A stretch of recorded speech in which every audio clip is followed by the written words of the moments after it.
Greetings, gardeners. Today's show is about temperate versus tropical gardening. Farming, growing, horticulture, whatever you want to call it. Depends on size and scale, yeah? Well, I get people ask me questions about this sort of thing a lot. I also hear a lot of comments from people who say have come here to Hawaii, who are new to the place, and they say come from Pennsylvania or Ohio or someplace like that where we normally have quite agricultural growing conditions. I was born in Illinois. I refer to Illinois as having been the Garden of Eden before they put Chicago where it was. Yeah, because, oh man, they had deep, rich soils, perfect weather during the summertime. Most crops would really thrive in these environments. But the crops that thrived in that region are what we call temperate climate crops. And if you look at the planet, you'll see that it's divided into zones of latitude. You have the Arctic Circle, which is above the 60th parallel, At the 45 line, you find yourself halfway between the North Pole and the equator. As you move southward, you eventually end up where we are here. This is the Tropic of Cancer. We're the 20th parallel. Of course, then the equator is 0, and we start all over again heading into the southern latitudes. Well, everything from 20 degrees north to 20 degrees south latitude, including the equator, is the band that we refer to as tropical on planet Earth. Things that are north, heading up towards maybe the 50th parallel or so, this latitude would be considered temperate latitudes. This is where most of the crops that we're familiar with that come from temperate latitudes in Asia, temperate latitudes in Europe, North American temperate crops, all of these plants that we're familiar with, they all thrive in that zone. So as you approach the Arctic Circle and Siberia, northern Alaska, Scandinavia, you will find that again the crops shift again, because then you have to work with plants that are subarctic. And some of them are similar to temperate crops, some are not. But if you look at what people eat in the tropics, you'll find that it's a completely different set of foods than what people eat in the temperate latitudes, with an exception, and that is that we ship stuff across the whole planet. But if you were a farmer and you were raising your own food, say in Iowa, and eating only what grew in Iowa, you'd be eating temperate crops. I mean, things like wheat, for instance, most of the cereal grains that we know, oats, barley, these are all grains that evolved and came about in temperate latitudes. As you move into the southern latitudes, those crops don't grow here very well at all, if they even grow. Okay, so of course, when you're in the tropical latitudes, you have foods that you are used to eating and crops that are grown. Well, they're not the same as the ones in the temperate latitudes in general. There's a few crossovers. Some things do cross over, but really not very much. So in general, if you're coming here from a temperate latitude, Ohio, say, that's a good place to come from, you show up here, well, you start planting your zucchini, for instance, and your cucumbers. You put out the tomatoes in your garden, and you decide, well, I'm going to grow myself a patch of wheat over here or something. Well, you probably find that a lot of what you plant fails miserably. And you will wonder, geez, why is such a paradise? Why don't my plants grow here? Well, your plants don't grow here because you're coming from a temperate environment and you're setting down in a tropical one and expecting what it was you grew in the temperate climate to grow here. Well, in many cases, it doesn't. Period. It's a waste of time. Tropical latitudes also year-round usually have one thing or another that's going after your crops. And so whether it's diseases or it's insects or it's animals, like the pigs want to eat all my sweet potatoes, there'll be things out and about all the time. You get into temperate climates. If you're in Wisconsin, for instance, well, maybe you got a good 150-day growing season in the better parts of the state. That's plenty enough time to raise an awful lot of different crops. But after that period's over, the growing season's shut down. Almost everything goes dormant, it becomes cold, the soil freezes, everything goes under snow, and so it's kind of like an eraser on a chalkboard. You've cleaned everything off, and when you get started again the following spring, you're usually starting again from zero. Things will begin building up as spring moves on, and you'll get the pests moving in and so on. But you're not doing this whole thing year-round. Here in the tropics, you are. Things never really stop, and neither do the bugs stop. And because of that, we have all new bugs that you didn't know when you lived in Minnesota. I have my fruit fly traps here, for instance, that I've talked about numerous times in the past, and that mostly I deal with the Chinese fruit fly, although there are others here. The med fly exists here, for instance. I've trapped a few other flies on occasion. I don't even know who they are, but they'll go to my traps. These things lay eggs in fruits. And when I say fruits, that includes tomatoes and peppers and cucumbers and things that we don't generally think of as fruits. They're vegetables. But they lay eggs in anything that's got a skin soft enough for them to penetrate. A little thing on the tail end called an ovipositor, and they'll pump eggs in with that thing. You get nice big beefsteak tomato growing, and they'll come flying in when it gets half ripe and start laying eggs all over the crown, especially the dimple in the plant is a place where they like to work. They do the same thing to your bell peppers. Again, it's got a nice dimple in the middle. Well, I have found that tomatoes will raise here, and if you're using fruit fly traps, you'll control a lot of the flies that were gonna lay eggs on the tomatoes. But any tomato that has an indentation at the crown, it's a magnet for these creatures. All the tomatoes I raise are the ones that have round shoulders. Generally, those tend to be the smaller ones. And so, if you felt you were going to move to Hawaii and you're going to grow 2-pound beefsteak tomatoes here, like you did in Ohio, it can be done. But man, I ain't worth the effort as far as I'm concerned. Because I have so many maggots in them, they won't be funny. I had a lady here yesterday who was telling me all about, oh my God, I can't believe it. I came here from Pennsylvania and I planted all these cucumbers. Look, here's the pictures of the poor cucumbers on my cell phone. They came up, they were growing perfectly, and then one day I went out and everything was dead and yellow. What's wrong? Well, she apparently didn't realize that we got a moth here called the pickle worm, and that thing will sniff out anything in the cucurbit family, and it will begin laying eggs in them.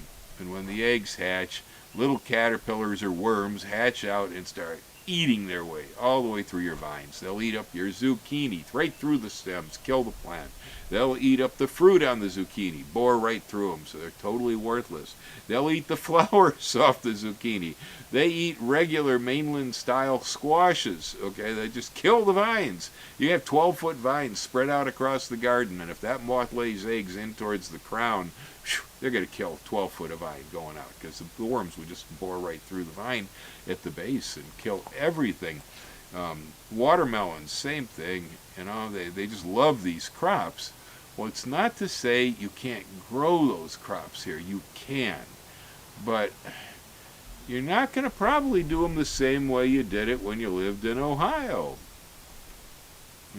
Or you won't be growing them at all, and you'll be eating something different. A lot of the vegetables that you knew in the mainland, they will grow here, but they have problems. You may have nematodes in the soil. That's going to affect a lot of vegetables.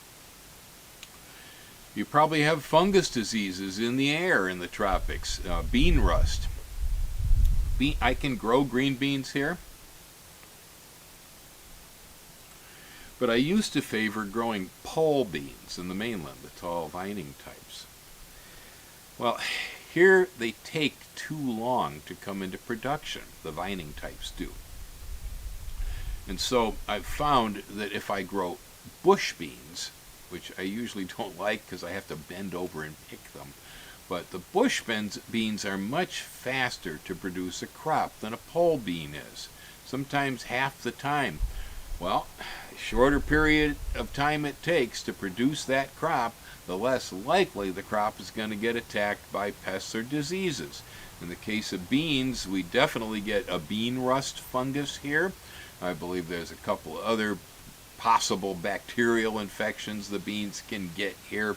Plus the nematodes will also eat the bean roots and so on. I've tried a lot of different bushes. I find that one called Jade and Jade 2 seem to be very productive here, make really nice looking green beans that taste great. And they do it quickly enough that I can get a crop off the plants before the plants expire. And this seems to be sort of a situation that I get in here in Hawaii, where I might have been used to picking all the beans off my plants in California, and by tending them a bit, managed to nurse them back so they might come around and flower again. I've seen pole beans in Wisconsin or in California flower 3 times and make 3 crops on the same pole. They will never do that here. By the time you get 1 crop off a pole bean, you're done. That's it. Don't even bother. Don't worry about it. Pull them out. Plant your next crop. Because they just don't hold up as long. As tomato, even though the climate here is suitable for them, if they're out in the rain, they're going to get diseases that are going to put them down early. And usually you will have diseased plants with crop on it too. There's so many different diseases that tomatoes get, and they get several of them here. That's easier if you have them under a hoop house, keeps them drier. They survive much better if you have them up in containers of fresh artificial soil medium. Then you don't have nematodes that get at the tomato. If the plant is elevated off the ground on some bricks or something so the nematodes can't crawl upwards from the native earth below, then the container will stay relatively free of nematodes. If it's set right on the ground, they're going to crawl up through the drain holes when it's raining, and so you'll get them in the pots too. But if you can keep the nematode off the roots, the plants will grow better. Eggplant, for instance, is a tropical crop, and it does grow pretty well here. There seems to be maybe some funguses that will get to the leaves, but they're not extreme enough to stop it.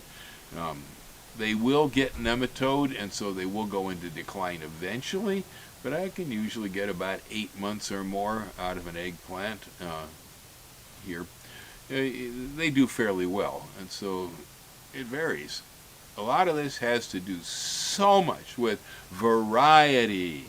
You may come here with your whole collection of seeds that you knew that was good in Ohio, but you might find that over 80% of them are not the right variety for this environment. Yet, if you seek, you may find that there are varieties that will grow in the environment. They're probably not the ones you were used to. So there's a lot of change involved, I think, and acceptance. You really can't live here without your diet changing, especially if you're growing most of your own food. Your diet will change, because taro grows great here. You probably never ate it in Ohio, okay? Roselle, the fruiting hibiscus, it grows great here, but cherries don't grow worth a darn. So if you were looking for a nice tart red drink, you'd probably be using hibiscus fruit rather than sour cherry. Regular potatoes, hardly worth the effort in this environment. But on the other hand, the sweet potato grows really well here, and it's a great carb, and we have a few varieties that happen to have a high starch content that's more like the regular potato. And so It's a matter of, kind of getting used to some of the foods that we grow and eat in the tropics. You'd probably be happier. I've seen people who wanted to turn around and go right back to where they came from because after getting here, they said, nothing grows here. I can't get anything to work. This is horrible, yeah, I've seen it. Some of us resort to totally greenhouse culture and aquaponics or hydroponics, just to get away from the environment here. And that works too. But I don't see any reason to have to do space station gardening here in Hawaii. If you have fish, for instance, or you're raising freshwater prawns and you have effluent that you need to use, well then using an aquaponic system to feed those plants I think is a great idea. But otherwise, if you have soil, I recommend using the soil here. There are a lot of different small tricks that help when it comes to getting things to grow here. But there are crops that are well adapted. If you're living in Ohio, well, you're raising apple trees. If you're living here, you're raising apple banana. You're probably not raising apple trees. Pineapples thrive here. They're so easy, such an easy crop here. But on the other hand, bothering to try to grow a peach, forget it. I wouldn't even worry about it. You got 100 different tropical fruits that taste really good that do grow in the environment. You can't really raise walnuts here. Pecans are not worth the thought, or almonds either. It's just not worth the effort. On the other hand, the macadamia nut is almost synonymous with Hawaii. It's a great nut. A little hard to crack, but it's a really good nut. So it works in your pancakes and your cookies and whatever else you like to use nuts in. I make basil pesto with macadamia nut instead of pine nut here. Works fine. No problem at all. These are adjustments, though. They're adjustments. They're things you probably didn't quite count on. Of course, you can go down to the store and you can buy pine nuts imported from Italy or China or maybe the western United States on occasion. Pay a ridiculous sum of money for them, whereas the mac nuts usually sell here pretty cheap. So that sort of depends. But if you were used to canning, a bushels of green beans, for instance, in the Midwest every summer, well, to begin with, I gave up canning things years ago after moving from the Midwest to California, where California is a Mediterranean climate that has a cool, wet, and a warm, dry part of the year, but both halves of the year are capable of growing some sort of crop or another. So we had, temperate crops that ripened in the summertime, and then in the wintertime we had subtropical crops like citrus and avocados and that sort of thing. Cabbages and onions and garlic and artichokes grew really good through the winter. Lettuce did. On the other hand, tomatoes and sweet corn and pumpkins and stuff grew well in the summertime. So there was always something going on, and I kind of learned to stop storing things. Not that there's anything wrong with putting up extra food. When there's too much of it, you got to figure out a way to process it so you can store it rather than waste it. But California allowed me to walk out of the backyard and eat seasonally every day of the year. There was always something that was coming in, and I just changed my diet from December to June and back again as the calendar rolled. Here we have a certain amount of seasonality. We refer to it locally as mango season, lilikoi season, lychee season, guava season. So plants are seasonal here. My pineapples, for instance, come mostly between August and October. I don't really have much of any pineapples the rest of the year. Even the tropical crops have their times. Some don't. Bananas come year-round. Papaya comes year-round. There are plants here that produce on a steady basis around the calendar, but or say, for instance, with avocado, we have one variety of avocado or another that will ripen at just about every month of the year here. But to do that, you're going to have a variety of different trees. Citrus is the same way. You can eat citrus year-round here, and the Valencia orange will almost on its own allow you to do that because of the way it hangs fruit from one crop while the other one is still setting and ripening. But if you have a variety of different types of citrus trees, you'll find that you can place them so they're seasonal and things do come in year-round. Well, because of that nature in a tropical environment where there's no real stop to growing, storage of food materials only makes sense again for abundance, for maybe shipping and things, but otherwise a little bit for your hurricane bin, but other than that, not a lot of reason for it because the food just comes in steadily here. And so the whole mindset changes. I eat day to day out of whatever grows here at the time. Whether I'm buying it or whether I'm growing it or friends are bringing it to me, whatever happens to be in season is pretty much what I eat. And so that's a little bit different.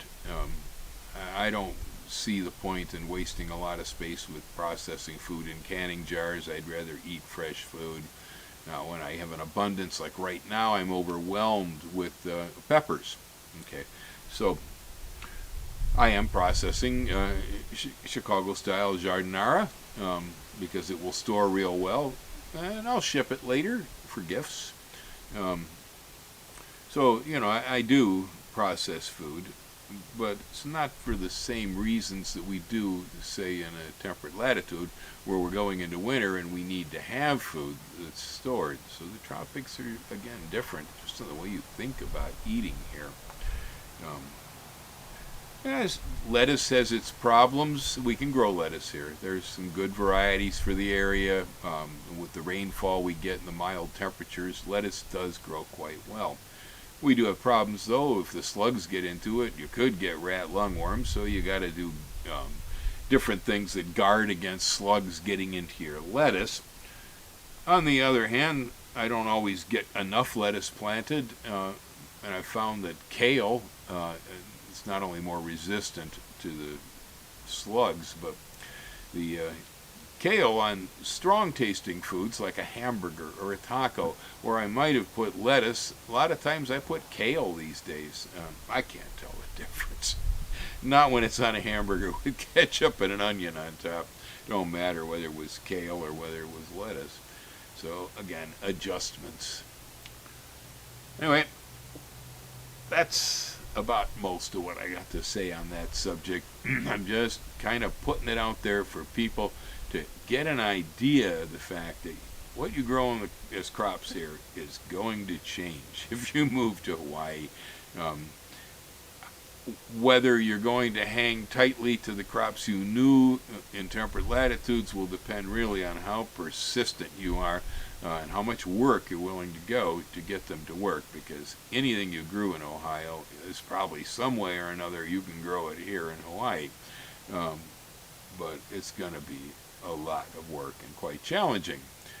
Whereas if you use the local crops and the local varieties, you might find that your life's going to be a whole lot easier. Aloha, happy gardening wherever you are. Hang loose.